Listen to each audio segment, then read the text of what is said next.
Praise the Lord. Praise Master Jesus. Can we say a short prayer before we start this evening's topic? Heavenly Father Jesus, most gracious God, most loving Father, thank you for this beautiful evening. Oh Lord God, thank you for this opportunity. My Father in heaven, I'm about to teach your word.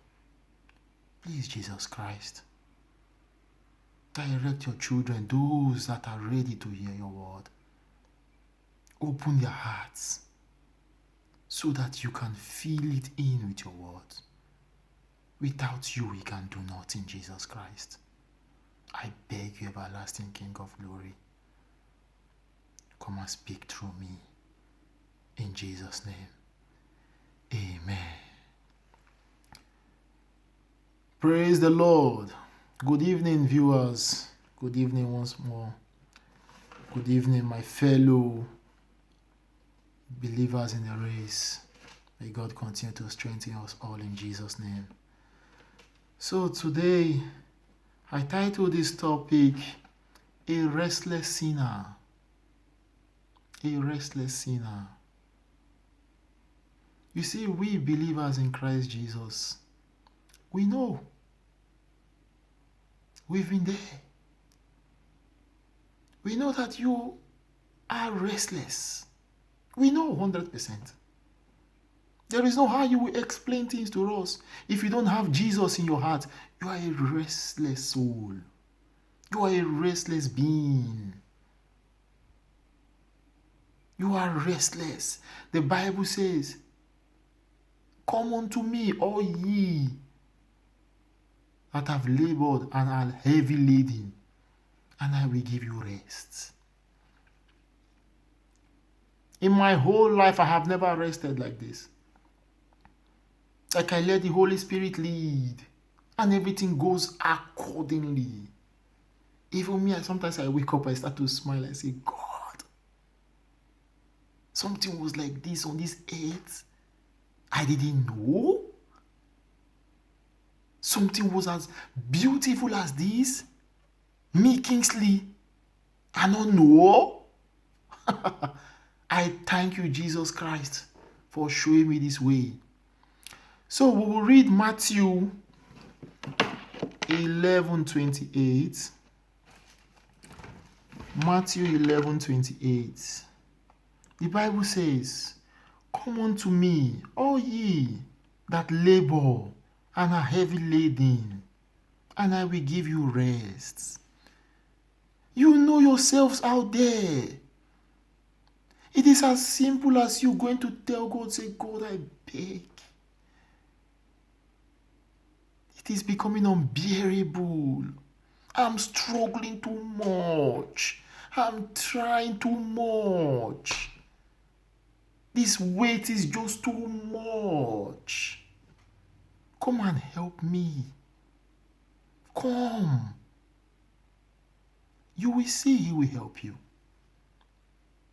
According to Mark 1, verse 40, 41, and 42, if you read what the leper did there, the leper beseeched, the leper yearned, the leper wanted, said, if you will help me, help. If you read 41, our Savior was moved with compassion, said, be thou healed. You have wanted me. You have cried out for me. Please, don't be restless. The worry is too much. It's a rat race. Look at Psalm 73. I will show you Psalm 73, what the Bible said. Psalm 73, verse 2. Please open your Bibles. Let's make this one very fast. Psalm 73, verse 2. But as for me, my feet were almost gone. My steps had well nigh slipped.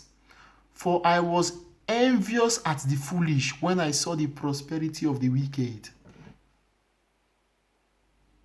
You were watching them driving big cars, building big mansions with dubious money, with fetish money. And look at what the writer said. But as for me, my feet were almost gone. My steps had well nigh slipped. Like he wanted to miss his step, looking at big cars going. Like, oh, looking at houses. He wanted to miss his step. Just let us read. Okay, let's read 12. Go down to verse 12. Psalm 73:12. Behold, these are the ungodly who prosper in the world. They increase in riches. Let's go down to 16 now. You will understand how they all fell. When I thought to know this, it was too painful for me until I went into the sanctuary of God. Then understood I their end. Until I went into the sanctuary of God, until I became born again. Before I looked, I said, oh, these ones will cry, these ones, I pray some of them don't die in this their wickedness.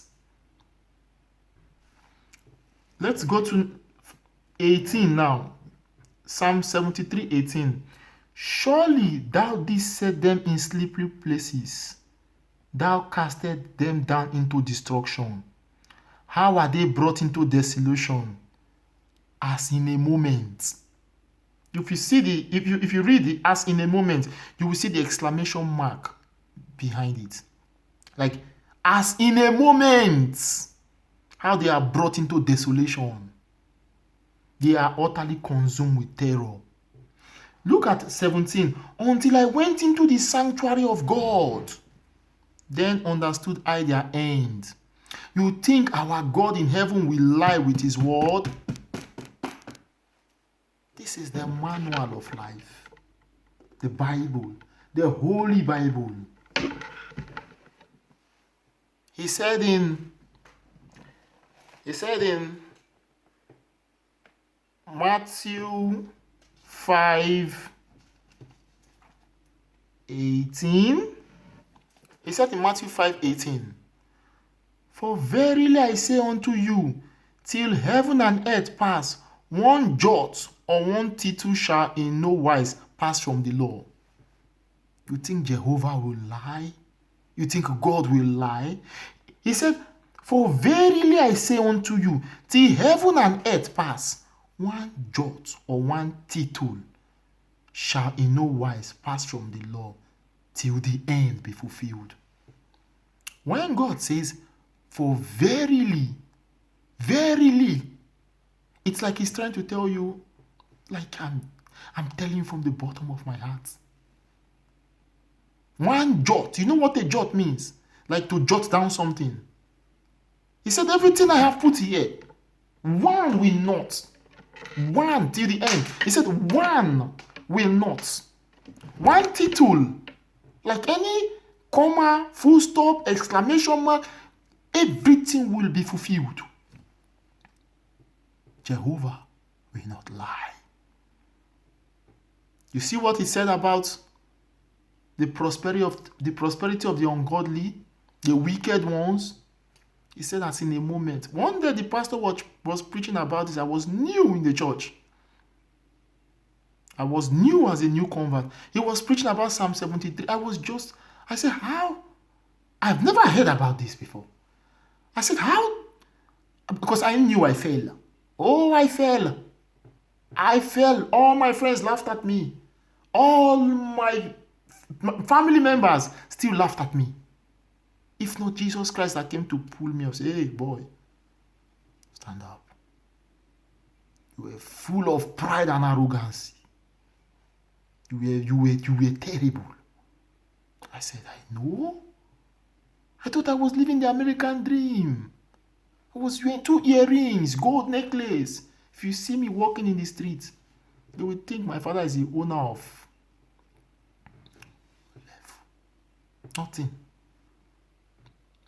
My dear friends, my dear brothers and sisters that have not converted to Jesus Christ, it's an illusion. Nothing is there. Me, believe me, I've been there. Money, women. You want to tell me about women? Money. Oh, it's an illusion. Nothing there. There is nothing there. Look at what the Bible said in Psalm 73. He said, as in a moment, that thing happened. When the pastor was preaching it, I was just watching like, how does this man know my life? How? If not Jesus Christ that came to pick me up, like he knew I didn't know what I was doing. You might not know what you are doing. The Bible said there are ways that seem right unto a man, but at the end it's destruction. You want to destroy yourself.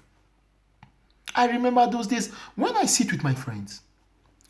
I wonder how they say, Kingsley, this one, he don't know something. He doesn't know anything. He has not seen life. And I could tell you of the truth. Like, I knew these guys. I knew all their mental capacity. I knew I was more smarter than them, more intelligent than them. But how were they talking like this? Like, I don't know nothing. I didn't know in their own world to be wise is someone that does voodoo. This is interesting. So, doing voodoo makes you wise? No. It's a lie from the pit of hell. See, I'm begging you all, don't put your hand into voodoo. They are trying to destroy you. That was why they were calling me a foolish man, and they were wise. Today I'm trying to say that, no. Is this what they call wiseness in the world? To go deeper in voodoo? Thank God for my life. Like, when I sit with them and they try to tell me, like, this guy, you are like you know what we call mugu in Nigerian language. Like, I start to look at them like, who's a mugu? I know you. I will be the smartest one here.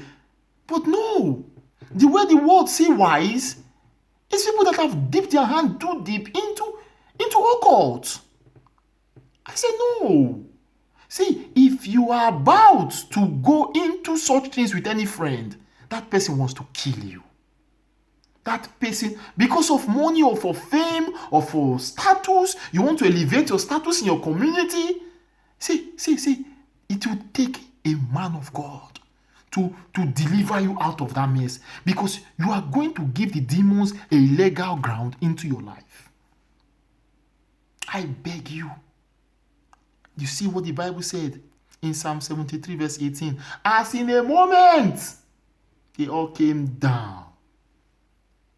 And Jesus Christ said in his word, for verily I say unto you, one jot or one tittle from this book, all will be fulfilled. Heaven and earth will pass away, and Jehovah cannot lie. I know it. I have seen it. Everything is real. It is a truth. I beg you, repent. He has given you a chance. He said, come unto me, all ye that have labored and heavy laden, and I will give you rest. My soul is at rest. My life is at rest. No more rat race. I do my normal job. I save my money. I earn money. I save. Everything is going beautifully fine. I beg you. I am not here to shout at you anymore, to tell you like repent or you will go to hellfire. No. It's I do this for the ones that are backsliding. I go after them. If God shows me anything in the dream, I go. I tell you, hey, you're on the brink of hellfire. You return back to your first love. Return to Jehovah. It's left for him to listen or does not want to listen to me. It's not a problem. But for you all that are still new, you don't even know it, that there are ways that seem it right. You will tell that boyfriend, you say, uncle, please, I don't want this relationship anymore. This is fornication. You will tell that lady, auntie, I beg you, I beg. It's okay. Let me go and make my ways right with my God. I pray God help you. I pray God continue to strengthen you as you listen to my voice. Let us say a short prayer and I close. Father, in the name of Jesus, thank you for your word. Oh Lord God, they are still your children no matter what. I beg you, it is only you that can harden the hearts. It is only you that can still soften the hearts. I beg you as they listen to my voice, soften the hearts. Have mercy. Have mercy. Have mercy. Some of them are trying to come. Some of them are trying. Make today the day where they make their decision and follow you like the prodigal son. I beg you, Jesus Christ. Thank you, Jesus. In Jesus' name I have prayed. Amen. Good night and God bless. May God continue to strengthen you. May God continue to show you mercy. Remember, Jesus loves you. The world hates you. Satan hates you. Only Jesus loves you. Good night and God bless.